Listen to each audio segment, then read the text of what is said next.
बिस्मिल्लाहिर्रहमानिर्रहीम। आज बात करेंगे एक इम्पोर्टेंट टॉपिक के ऊपर।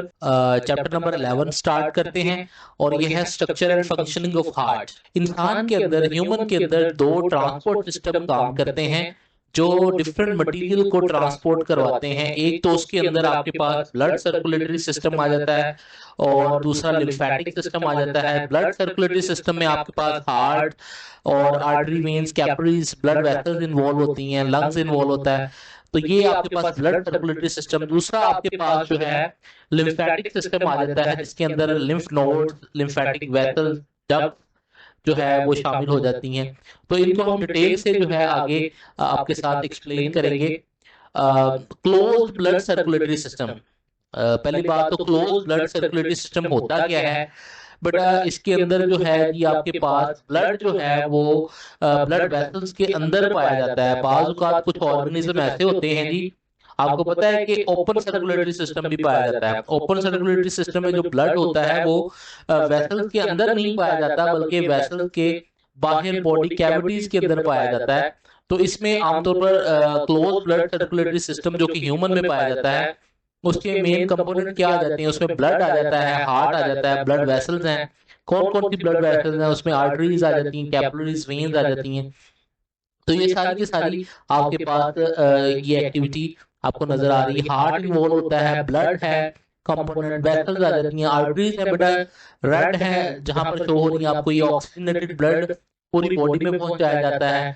और जो वेन्स होती हैं वो डीऑक्सीजनेटेड ब्लड को हार्ट की तरफ पहुंचाती हैं।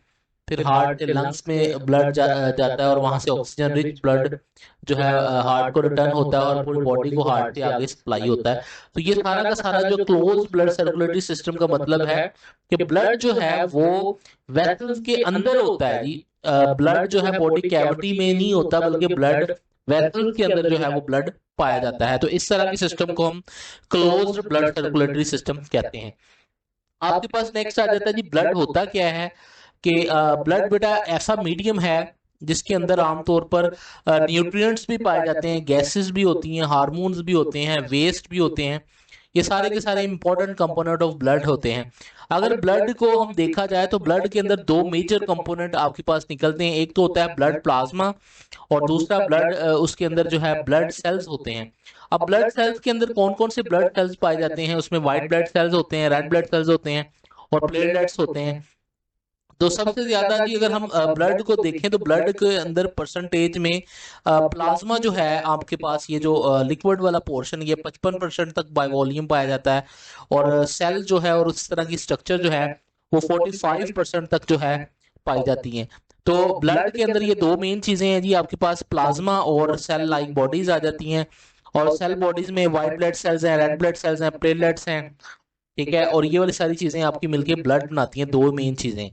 तो ब्लड जो है इसके अंदर आमतौर पर जो जो चीजें शामिल होती हैं वो आपके सामने शो की गई हैं। आपको इधर देखा है कि ब्लड वेसल्स में रेड ब्लड सेल्स हैं, रेड ब्लड सेल्स सबसे ज्यादा पाए जाते हैं, ठीक है। अगर हम इन केस ऑफ बात करें सेल के अंदर, ब्लड के अंदर, तो ये ब्लड और उसकी कंपोजिशन को डिस्कस किया गया है। बेटा ये येलो बॉक्स के अंदर जो है ना, बॉक्स के अंदर जो है ना इसकी जो है कंपोजिशन ब्लड की एक्सप्लेन की गई है। अब हम बात करेंगे कि ह्यूमन का हार्ट किस जगह पर पाया जाता है, उसकी लोकेशन क्या है आपके पास, ठीक है। हार्ट जो है ह्यूमन के अंदर एज अ पंप के तौर पर काम करता है। और जिस तरह पंप जो है किसी चीज को जिसे हम कहते हैं तो पंप करता है, जैसे किसी चीज को पहुंचाता है आगे, तो इस तरह हार्ट जो है ब्लड को पूरी बॉडी में ट्रांसपोर्ट करवाने में जो है हेल्प करता है, ठीक है। इसके अलावा हार्ट जो है दिस इज आपके पास चेस्ट कैविटी के मिडल में पाया जाता है और लंग्स के दरमियान में पाया जाता है, ठीक है। हार्ट पाया जाता है हार्ट की एक साइड पर, जिसे हम कहते हैं कि एक जगह कार्डिक नोच जो है वो साइड पर जो है हार्ट के जो है हार्ट के लिए जगह भी पाई जाती है, कार्डिक नोच से हम बोलते हैं। इस वजह से लंग्स जो होता है, लेफ्ट लंग्स जो है वो मोस्टली जिसे हम कहते हैं कि वो आपके पास लंग्स ये वाला एक लेफ्ट लंग स्मॉलर होता है, क्योंकि इस वजह से सवाल होता है कि कार्डिक नोच, कार्डिक के लिए कंपार्टमेंट थोड़ी जगह पाई जाती है, जिसके लिए हम कार्डिक नोच का वर्ड यूज करते हैं कि हार्ट के लिए जगह पाई जाती है, इस वजह से लेफ्ट लंग जो है वो स्मॉलर होता है। हार्ट जो है फ्रंट साइड से अगर हम देखें तो इसके ऊपर आगे वाली जानिब पर रिब्स हम कहते हैं स्टर्नम पाई जाती है, और जो है जी हम कहते हैं हार्ट की फ्रंट साइड फेस करती है स्टर्नम को और रिब के कार्टिलेज को, जबकि हार्ट की बैक साइड जो है, अगर बैक ऑफ द हार्ट बात करें तो पीछे जो है वर्टिब्रल कॉलम के पास ये पाया जाता है। तो ये हार्ट की मुकम्मल जो है आपके साथ लोकेशन को डिस्कस किया गया है कि हार्ट की लोकेशन किस जगह पर हार्ट मौजूद होता है हमारी बॉडी में, middle of the chest cavity, और इसमें से एमसीक्यूज जो है एग्जाम में पूछे जा सकते हैं आपके पास। दूसरा इंपॉर्टेंट शॉर्ट क्वेश्चन पेपर में आ सकता है, व्हाट इज पेरिकार्डियम। पेरिकार्डियम क्या चीज है बेटा? तो ये पेरिकार्डियम एक गिलाफ है जिसे हम कहते हैं कि एक कवर है, जिसे हम कहते हैं कि जो कि हार्ट को कवर किए हुए है। आप देख रहे हो कि ये जैसे झिल्ली नुमा ऊपर आपको नजर आ रहा है पेरिकार्डियम, और ये पेरिकार्डियम जो है एक सैक की तरह है, एक बोरी की तरह है, एक गिलाफ की तरह है जो हार्ट को कवर करता है। बेटा ये इसका के मुख्तलिफ काम है, ये आमतौर पर हार्ट को दूसरे ऑर्गन से सेपरेट भी करता है, हार्ट को बहुत ज्यादा जो है एक्सपैंड नहीं होने देता, हार्ट की प्रोटेक्शन करता है और दूसरे ऑर्गन से सेपरेट करता है। अगर हम पेरिकार्डियम को देखें तो पेरिकार्डियम को मजीद दो हिस्सों में डिवाइड किया गया है, एक है फाइब्रस पेरिकार्डियम और दूसरा है सीरस पेरिकार्डियम। फाइब्रस पेरिकार्डियम के हवाले से और सीरस पेरिकार्डियम को मजीद आगे दो हिस्सों में डिवाइड किया गया है, एक तो पेराइटल पेरिकार्डियम है, दूसरा विसरल पेरिकार्डियम है। और इन दोनों के दरमियान में पेराइटल और विसरल पेरिकार्डियम के दरमियान में पेरिकार्डियल फ्लूइड जो है वो पाया जाता है, विसरल पेरिकार्डियल फ्लूइड जो है शामिल होता है। अभी लेयर ऑफ पेरिकार्डियम के हवाले से अगर हम बात करें तो फाइब्रस पेरिकार्डियम क्या चीज है बेटा? It's outer layer of the strong connective tissue, ठीक है, प्रोटेक्ट करती है हार्ट की अगेंस्ट प्रेशर और शॉक, ठीक है, उसको बहुत ज्यादा डायलेट नहीं करने देती हार्ट को, उससे रोकती है, ठीक है, प्रेशर और शॉक अगर जो हार्ट को मिलता है उसके अगेंस्ट प्रोटेक्शन देती है।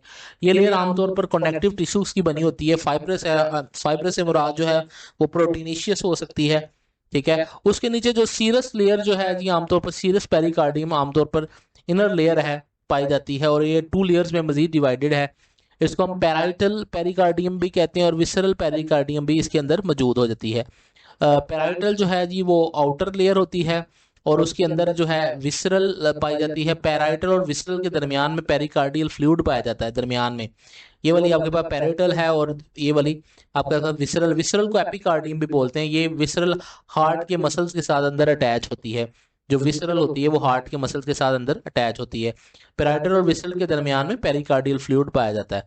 तो बेटा ये वही स्पेस बिटवीन पैराइटल और पैरेटल भी बोलते हैं समटाइम इसे, तो इसके दरमियान में जो हम कहते हैं कि जी स्पेस है उसमें पेरिकार्डियल फ्लूइड पाया जाता है, और ये ऑलमोस्ट 50 ml के करीब जो है पेरिकार्डियल फ्लूइड जो है वो पाया जाता है। और इसका काम क्या है इस फ्लूइड का कि हार्ट को लुब्रिकेट करता है और उसको इन्फेक्शन से जो है वो प्रोटेक्ट करता है। वॉल ऑफ द हार्ट के हवाले से बात करें तो बेटा इसके अंदर एक तो हमने जैसे बात की विसरल पेरिकार्डियम को एपिकार्डियम भी बोलते हैं, इनर लेयर ऑफ पेरिकार्डियम भी बोलते हैं हम इसको। तो outer lining of the heart wall, heart की जो आउटर लाइनिंग है उसको बनाती है। जो मेन आगे लेयर है हार्ट की ये काफी थिक होती है, मायोकार्डियम की आमतौर पर ये लेयर बनी होती है और इसके अंदर मसल मौजूद, this is the layer single only जिसके अंदर मसल्स मौजूद होते हैं। एपिकार्डियम और एंडोकार्डियम के दरमियान में मसल्स नहीं होते, बल्कि ये जो है एपिथेलियल सेल्स की बनी होती है एपिकार्डियम और एंडोकार्डियम। जबकि आपके मायोकार्डियम जो होता है, मायो का मतलब मसल होता है और इसमें मसल मौजूद होते हैं जो कि कार्डियम मसल मौजूद होते हैं जो कि कॉन्ट्रैक्शन करते हैं, जिसकी वजह से हार्ट जो है ब्लड जो है पंप करता है पूरी बॉडी में। तो this is a myocardium is a layer, ठीक है। बाकी एपिकार्डियम और एंडोकार्डियम में मसल्स नहीं होते। मसल्स कहाँ पर होते हैं? मायोकार्डियम में। तो आपने मुझे बताना है, मैंने ये बात आपसे पूछी है कि जो है हार्ट के जो है, मैं क्वेश्चन भी एंड पे पर आपसे पूछूंगा कि किस जगह पर जो है वो मसल मौजूद होते हैं, तो आपने मुझे बताना है कि इस लेयर में जो है मसल्स मौजूद होते हैं। तो हाँ जी, तो हम कहते हैं एपिकार्डियम जो है यहाँ पर दिस इज अ विसरल भी इसे बोलते हैं पेरिकार्डियम, और इसको एपिकार्डियम बोले हैं। इसके आगे मायोकार्डियम मौजूद होती है, थिकस्ट लेयर है, इसमें कार्डियक मसल्स होते हैं। देन इसके बाद एंडोकार्डियम मौजूद हो जाती है जो कि मायोकार्डियम के नीचे है, और ये एपिथेलियल सेल्स की बनी होती है। ठीक है, inner lining of the heart, chambers की अंदर वाली लाइनिंग भी है। नेक्स्ट हम चैम्बर्स के हवाले से जो कि हार्ट के हवाले से बात करेंगे कि चैम्बर्स ऑफ द हार्ट पर बात करेंगे कि what is chamber of the heart. तो बेटा इसमें आपको नजर आ रहे हैं कि ऊपर जो ब्लू वाले पोर्शन है ऊपर वाली साइड पर ये राइट एट्रियम नजर आ रहा है आपको। ठीक है, और इसमें नीचे राइट वेंट्रिकल नजर आ रहा है। इसी तरह लेफ्ट एट्रियम और आपके पास लेफ्ट वेंट्रिकल मौजूद होते हैं। तो ये चार चैम्बर्स हैं जी आपके पास। इसी तरह इसको हम डिस्कस करते हैं, इस हवाले से लेके आते हैं कि जी हम कहते हैं 4 चैम्बर्स पाए जाते हैं हार्ट के, 2 अपर थिन वॉल एट्रिया पाए जाते हैं। एट्रिया एक प्लूरल वर्ड है, अगर हम सिंगल की बात करेंगे तो वो एट्रियम आएगा, और अगर हम प्लूरल की बात करेंगे तो एट्रिया आ जाएगा। इस तरह नीचे वाले जो होते हैं उनको वेंट्रिकल्स बोलते हैं। आपके पास लेफ्ट वेंट्रिकल है और राइट वेंट्रिकल है। ठीक है, तो ये एट्रिया क्योंकि प्लूरल वर्ड है, वेंट्रिकल जो है सिंगल है, वेंट्रिकल्स अगर हम बात करें तो वो प्लूरल वर्ड है। तो ये नीचे वाले ब्लू भी है और ये वाला भी, ये दोनों वेंट्रिकल्स हैं। ठीक है, और ये ऊपर वाले एट्रिया हैं दोनों। ठीक है, लेफ्ट एंड राइट। एट्रिया अब इसका काम क्या है कि ये आमतौर पर ब्लड को रिसीव करता है और फिर आगे वो वेंट्रिकल को पूरी बॉडी से जो है डीऑक्सीजनेटेड ब्लड को लेकर राइट एट्रियम को दिया जाता है। पूरी बॉडी से ब्लड जो है नीचे वाली साइड से इंफीरियर वेना केवा और सुपीरियर वेना केवा से ब्लड जो है डीऑक्सीजनेटेड ब्लड राइट एट्रियम को दिया जाता है। Right atrium receive blood and pass it to the ventricle को पास करता है। आगे वेंट्रिकल जो ब्लड जो है डिस्ट्रीब्यूट करते हैं, एक तो वो पहुंचाएंगे लंग्स की तरफ डीऑक्सीजनेटेड ब्लड, और इधर से जो आपके पास ऑक्सीजनेटेड ब्लड होगा उसको पूरी बॉडी में एओर्टा के जरिए से पहुंचाया जाएगा। दिस इज एओर्टा जो कि लेफ्ट वेंट्रिकल से आगे एओर्टा में ब्लड जाता है और एओर्टा से पूरी बॉडी में आगे सप्लाई होता है ब्लड। तो ये एक इस तरह हम बात करेंगे, ये पल्मोनरी ट्रंक के जरिए से ब्लड जो है आगे डीऑक्सीजनेटेड ब्लड जो है पल्मोनरी ट्रंक आगे जाके 2 हिस्सों में डिवाइड हो जाती है, राइट एंड लेफ्ट आर्टरी, और आगे ये जो है हम कहेंगे कि ये आगे मजीद जो है ब्लड लंग्स तक लेके जाती है, और लंग्स में जाके जो है आमतौर पर राइट और लेफ्ट में जो है डिवाइड हो जाती है पल्मोनरी ट्रंक, और जो कि राइट और लेफ्ट लंग्स के पास ब्लड लेती है। ब्लड वहां से ऑक्सीजनेटेड होके दोबारा जो है लेफ्ट एट्रियम को प्रोवाइड कर दिया जाता है, और वहां से ये लेफ्ट वेंट्रिकल में आता है, और लेफ्ट वेंट्रिकल से एओर्टा से पूरी बॉडी में सप्लाई होता है। तो ये सारी की सारी जो है जी बात है, इसको हम अभी देखते हैं। तो बेटा ये जो आपका ऑक्सीजनेटेड और डीऑक्सीजनेटेड ब्लड होता है ये सेपरेट रहता है। यहाँ पर हार्ट का जो रेड पोर्शन है ये ऑक्सीजनेटेड ब्लड को शो करता है, और ये ब्लू वाला पोर्शन जो है वो डीऑक्सीजनेटेड ब्लड को शो करता है। और ये ऑक्सीजनेटेड डीऑक्सीजनेटेड ब्लड को आपस में सेपरेट रखने के लिए दरमियान में वॉल्व्स होती हैं जिसको हम सेप्टा बोलते हैं। ठीक है, एट्रियो वेंट्रिकल सेप्टम, तो ये एट्रियम और वेंट्रिकल के अंदर जो ब्लड है उनको मिक्सअप नहीं किया जाता, जिसको हम कहते हैं जी सेपरेट रखा जाता है।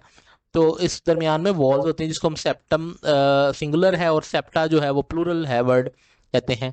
इस तरह एट्रिया के दरमियान में भी इंटर एट्रियल सेप्टम पाया जाता है between left and right atria, और इस तरह वेंट्रिकल के दरमियान में भी सेप्टम पाया जाता है।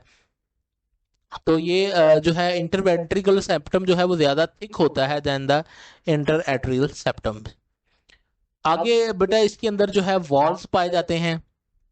ठीक है, आप देख रहे हैं कि इस जगह पर वॉल्व्स के हवाले से अगर हम मजीद इसको जूम इन करके आपको दिखाएं, आप देख रहे हैं कि राइट एट्रियम और राइट वेंट्रिकल के दरमियान में जो वॉल्व पाया जा रहा है उसको हम try capsid cuspid valve, try cuspid valve कहते हैं। और जो आपके पास लेफ्ट एट्रियम और लेफ्ट वेंट्रिकल में वॉल्व पाया जाता है उसको हम बाई कस्पिड वॉल्व कहते हैं। अब ये बाई को बाई कस्पिड, बाई का मतलब तो 2 होता है और ट्राई का मतलब जो होता है वो 3 होता है। तो इसका मतलब क्या होता है बेटा, इसमें फ्लैप के हवाले से अब आप इस इधर से व्यू दिखाया गया है, अगर इसमें आप देखो कि इस तरह के पॉइंटेड एंड होते हैं, फ्लैप से होते हैं, 3 फ्लैप स्ट्रक्चर होती हैं आमतौर पर। तो ये बेसिकली इस वजह से इसको ट्राई कस्पिड बोला जाता है कि इसके अंदर इस तरह के 3 फ्लैप्स होते हैं।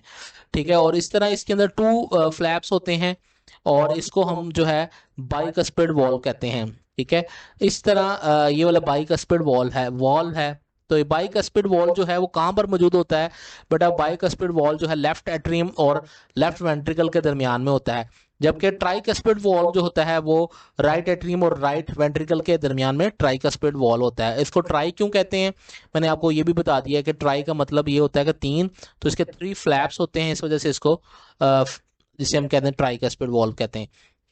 तो ये स्ट्रक्चर बताई हुई वही मैंने जैसे आपको बताई कि किस जगह में ये पाया जाता है। इन वॉल्व का काम क्या होता है कि इन्होंने ब्लैक बैक फ्लो जो होता है ना ब्लड को, उसको रोकना होता है कि कहीं अगर ब्लड जो है एट्रिया से वेंट्रिकल में आ गया तो वेंट्रिकल से दोबारा बैक ना आए, तो बैक फ्लो टू एट्रिया है उसको रोका जाता है। ठीक है, तो ये आगे आपके पास सेमी लूनर वॉल्व आ जाते हैं। सेमी लूनर का जो लफ्जी मीनिंग, लूनर वैसे चांद को कहते हैं, ठीक है, और सेमी लूनर का मतलब होता है क्योंकि इसकी स्ट्रक्चर जो है आधे चांद जैसी होती है इन दोनों वॉल की, तो इसको सेमी लूनर वॉल कहते हैं। ये दोनों वॉल्स हैं, एक तो ये आपके पास जो है पल्मोनरी वॉल आता है और दूसरा ये एओर्टिक वॉल्व आ जाता है। ये आमतौर पर एओर्टा के बेस पर मौजूद होता है, ठीक है, और एओर्टा से आगे पूरे ब्लड सप्लाई, ऑक्सीजनेटेड ब्लड पूरी बॉडी को सप्लाई होता है। ठीक है, तो ये सेमी ल्यूनर वॉल, दोनों को सेमी ल्यूनर कहते हैं कि आधे चांद जैसी इनकी शक्ल होती है। तो पल्मोनरी वॉल जो है आमतौर पर जिसे हम कहते हैं पल्मोनरी ट्रंक की बेस पर मौजूद है। इस तरह एओर्टा की बेस पर जो है वो आमतौर पर एओर्टिक वॉल है। दोनों वॉल को सेमी ल्यूनर कहते हैं। इनकी स्ट्रक्चर जो है आधे चांद जैसी होती है, इस वजह से इनके नेम जो है की बिहाफ पर इसको नेम दिया गया है। तो इनका काम जो वही है कि जो है ब्लड कहीं दोबारा बैक फ्लो ना हो जाए वेंट्रिकल्स में, दोबारा खून ना आ जाए, इस वजह से जब ड्यूरिंग द रिलैक्सेशन, जब वेंट्रिकल रिलैक्सेशन होगी, क्लोज ड्यूरिंग, जब वेंट्रिकल रिलैक्स करते हैं उस दौरान इनको क्लोज किया जाता है ताकि back flow of blood ventricles में ना आ जाए। तो इस वजह से इनका काम है बैक फ्लो ऑफ ब्लड को रोकना और फ्लो ऑफ ब्लड को कंट्रोल करना, ये इसका काम है। इनकी स्ट्रक्चर्स आपने देखी कि इसके ट्राइकस्पिड को ट्राइकस्पिड क्यों कहते हैं, बाइकस्पिड को बाइकस्पिड क्यों कहते हैं, सेमी ल्यूनर वॉल को सेमी ल्यूनर वॉल क्यों कहते हैं, ये बात आपने देखी। तो और इनके फंक्शंस क्या हैं इन वॉल्व्स का, ठीक है, और ये हमने डिस्कस किया कि फंक्शन क्या है। बाकी हम circulation of blood through heart के हवाले से अगर बात करें, हार्ट एज डबल पंप के तौर पर काम करता है। डबल पंप से क्या मुराद है कि बेटा ये दोनों तरह की सर्कुलेशन करता है, पल्मोनरी सर्कुलेशन और सिस्टेमिक सर्कुलेशन। पल्मोनरी सर्कुलेशन के जरिए से ब्लड जो है वो लंग्स को सप्लाई किया जाता है, ठीक है, और सिस्टेमिक सर्कुलेशन के जरिए से ब्लड जो है तमाम बॉडी को सप्लाई किया जाता है, पार्ट को, ऑर्गन को, सिर्फ लंग्स के अलावा, क्योंकि लंग्स वाला जो है वो पल्मोनरी में आ जाता है। सिस्टेमिक सर्कुलेशन में हार्ट को जो है पूरी बॉडी को जो है ब्लड ऑक्सीजनेटेड सप्लाई करता है, जबकि पल्मोनरी सर्कुलेशन में हार्ट जो है डीऑक्सीजनेटेड ब्लड जो है वो जो है सप्लाई करता है अपने लंग्स को, ताकि वो ऑक्सीजन रिच हो जाए। Complete separation of the deoxygenated blood and oxygenated blood आपको नजर आ रहा है कि राइट साइड जो है आपको यहाँ पर डीऑक्सीजनेटेड ब्लड ब्लू से शो हो रहा है, इस पोर्शन में होता है, और आपके पास जो ऑक्सीजनेटेड ब्लड है वो लेफ्ट साइड पर होता है। बाकी आपको फ्लो बताया गया है कि डीऑक्सीजनेटेड ब्लड किस तरीके से आता है बेटा, तो अभी हम देख लेंगे। पूरी बॉडी से इंफीरियर और सुपीरियर वेना केवा से राइट एट्रियम में ब्लड आ जाता है, यहाँ पर राइट एट्रियम में, फिर उसके बाद ट्राइकस्पिड वॉल से जो है राइट वेंट्रिकल में जाता है, राइट वेंट्रिकल से सेमी लूनर वॉल से पल्मोनरी ट्रंक से आगे जो है पल्मोनरी आर्टरीज में जाता है, और वो आगे राइट और लेफ्ट में डिवाइड हो जाती हैं आर्टरीज, और राइट लंग्स तक पहुंचती है और फिर आगे लेफ्ट लंग्स तक पहुंचती हैं, ठीक है। और इस तरह ऑक्सीजनेटेड ब्लड जो है वो लेफ्ट आमतौर पर जब लंग्स से पल्मोनरी वेन्स के जरिए से लेफ्ट एट्रियम में आता है, और लेफ्ट एट्रियम से बाइकस्पिड वॉल्व के जरिए से जो है जिसको मिट्रल वॉल्व भी कहते हैं लेफ्ट वेंट्रिकल में आता है, और लेफ्ट वेंट्रिकल से एओर्टिक सेमिल्यूनर वॉल्व के जरिए से एओर्टा में आ जाता है रेड में, और एओर्टा से जो है पूरी बॉडी को ब्लड सप्लाई होता है ऑक्सीजनेटेड, सिर्फ लंग्स को नहीं होता, लंग्स में जी ऑक्सीजनेटेड ब्लड जाता है। तो ये सारा का सारा जो हार्ट की सर्कुलेशन आपके साथ डिस्कस की गई। तो आपने अगर आपको लेक्चर अच्छा लगा है तो आपने लाइक भी करना है, यस का कमेंट भी करना है, और आपने मजीद वीडियो के साथ टच भी रहना है, ठीक है। और आपने, मैं अब क्वेश्चन भी आपसे एक पूछूंगा ताकि आप मुझे बताएंगे। एक क्वेश्चन जो है, तो आपने ये मुझे बताना है कि जो है हार्ट के जो मसल्स हैं वो किस लेयर्स में पाए जाते हैं, ठीक है, क्योंकि आपके पास हमने 3 तरह की जो है वो डिस्कस की थी, एपिकार्डियम, मायोकार्डियम और एंडोकार्डियम, और आपने मुझे ये बताना है कि हार्ट के जो मसल्स हैं वो किस लेयर के अंदर जो है पाए जाते हैं। आपने कमेंट करके ये चीज़ बात बतानी है। ओके, अल्लाह हाफिज़, stay connected to this channel.